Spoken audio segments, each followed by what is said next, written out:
UFC 287, Alex Pereira versus Israel Adesanya 2 in MMA. I'm going to go through this card. I probably won't go through the whole card because who cares, right? I'll start with Joe Pfeiffer and Gerald Meerschaert. Exactly what I said leading up to the fight. I told you it was a gimme fight. Just a guy that needed to get beat up. And I don't want to call Gerald Meerschaert a bum. I don't like that term. I don't like the trash can term, but it was a fight just to introduce you and get your name running. So I won't put too much stake in talking about it. It's a great fight, great TKO. You know, it was what it was. Luana Pinheiro versus Michelle Waterson Gomez. Great fight from start to finish, honestly. Luana Pinheiro, very sharp striking. Very strong striking, very technical striking. Michelle Waterson was implementing a lot of that karate flashiness, throwing the front kicks up the middle, giving her a little ta-ta-ta, giving her those little kicks and stuff, but it just wasn't enough. It just wasn't enough. She lost by split decision. I can agree. I can live with that. I can live with that. It wasn't a bad fight. It was a great fight. One of the best female fights I've seen in a long time. The next fight, Kelvin Gastelum versus Chris Curtis. I think that's fight of the night. Great fucking fight. Talk about Mexican spirit from Kelvin Gastelum. From start to finish, from bell to bell, blood, sweat, and tears. Kelvin Gastelum was just way too quick and way too sharp. His movement was really messing up Chris Curtis. Chris Curtis was very flat-footed and he wanted to just sit there and bang. Kelvin was moving. And if you noticed, he's moving for the first 2 rounds. That third round, he was tired. The body shots from Chris Curtis were adding up. Gastelum was hitting him with them leg kicks, G. Leg kick, hook, leg kick, like using the leg kick to disrupt his rhythm and momentum to then be able to land strikes. Like high level, bro. Great victory for Kelvin Gastelum. I really want to see what his future holds. I felt like he hasn't gotten the fairest roster, a fair shake. Like he's been through a lot, so I think he has great potential coming up, bro, for sure. Now we get to the main card. Raul Bombaclat Roses Jr. versus Christian Rodriguez. The motherfucking eraser versus the stomp victim. Like, his nose was throwing up gang signs, crooked nose ass. His nose was like an inhaler, ugly. Anyway, bro, this man came out the gate, like, dude, like, I'm gonna be real. Like, think about it like this. I'm gonna put it in layman's terms. If we're playing basketball or baseball, whatever sport, and it's like, hey, you're playing baseball, you throw a fastball every time. Would the batter not be able to know that you're throwing a fastball every time and react to it every time? There's no element of surprise, right? Raul Rosas Jr., like a bat out of hell, just ran at the man, no setup, no nothing, thinking, I'm just gonna run through him. I'm this young guy, I'm so good. It's not, nah, bro, there's levels to this shit. Respect the game. Respect the craft. Tough lesson for him to learn tonight. I think he needed it.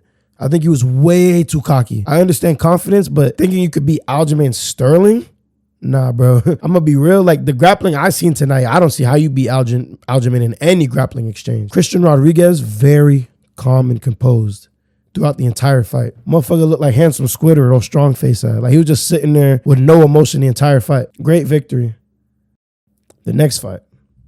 Kevin Holland versus Santiago Ponzinibbio. Now, when it comes to Kevin Holland, I have a soft spot for him, right? Like, I get it. He's not the best, but he just makes you just want to support him because he's just, for as weird and an asshole as you can take, he's a wholesome person and he's very genuine. And I like genuine more than a fake person trying to be nice to me. What a fucking knockout.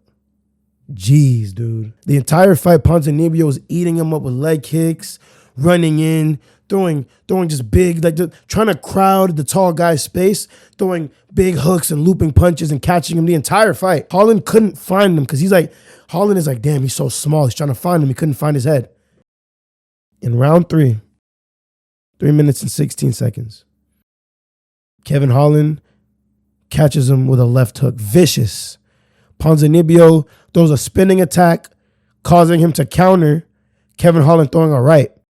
Then as Ponzinibbio is trying to gain distance, Kevin Holland comes in, stepping a 1-2 with his feet, not the punch 1-2, but a 1-2 with his feet, then throwing the left hook. Right when Ponzinibbio thinks he's out of range and drops him. Lands a hit, then Ponzinibbio's protesting, nah, fuck that. Nah, buddy. Like Smokey said, you got knocked the fuck out. Great fight, bro. I'm happy for Kevin Holland. That's a big win. Big win. Very big win, bro. Live that one up. Kevin Holland, I need you to take this shit seriously, bro. You have potential. You're a guy that really doesn't know how to fight like that is winning fights in the UFC. Like, if you just really focus and learn a lot, like, dude, you'd be great. Great fight. Now, this fight right here, Bro, like, if I was betting on this fight, I would have been 100% wrong. Honestly.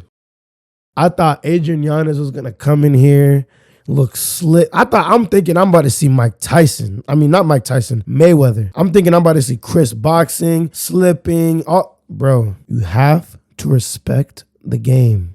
Adrian Yanez, although he's strong and he did bruise up Rob Font's face and fuck him up really bad in the beginning of the fight, like, dude, you stayed in the pocket while you were hurt. You didn't show any way of trying to like gain your wherewithal and awareness like back. Like you were just so set on like, bro, I'm just going to throw, and dude, you got dropped. When that motherfucker hit you, bro, it like somebody tapped on your shoulder in a buffet line the way you turned your neck was just, you know what I'm saying? Like, bro, come on, man. Like, that was a tough one, dude. That was your chance to crack the top 10. You didn't do it. You failed. You were too eager. Slow and steady wins the race. Hopefully you learned from this one, Adrian Yanez. I hope to see you do better in the future. Now to the co-main event, Gilbert Burns versus Jorge Masvidal. Lackluster fight. Exactly what you think it would be. Masvidal trying to strike and Gilbert Burns landing big shots and then just getting control time. Nothing really much to talk about this fight. Masvidal's a legend in the sport. We all know that, but he just didn't look himself tonight. I'm glad that he retired because I don't like seeing fighters past their prime continue to just get hurt, go in the fight because it's pride. Like, it's not, bro. Like, you knew that you wanted to retire and you let everybody know, and it was your time. Great career. Legendary career. A lot of people don't get to make it to the point you made it. So be proud. Hold your head high. And you got to retire in your hometown. I mean, come on. Main event time. Boy, oh boy, oh boy. I don't even know, bro. Like, wow. Now, the thing about this fight, I didn't know what to expect. When I think of a fight, I think of a million scenarios. I think of a scenario in which Izzy goes in there and knocks him out. I think of a scenario in which Izzy wins by decision. I think of a scenario in which Alex goes in there and just knocks him out in the first. I think every scenario. Izzy's face, his demeanor. I believed him when he said he wanted to win. I believed him when he said he wanted to hurt this guy.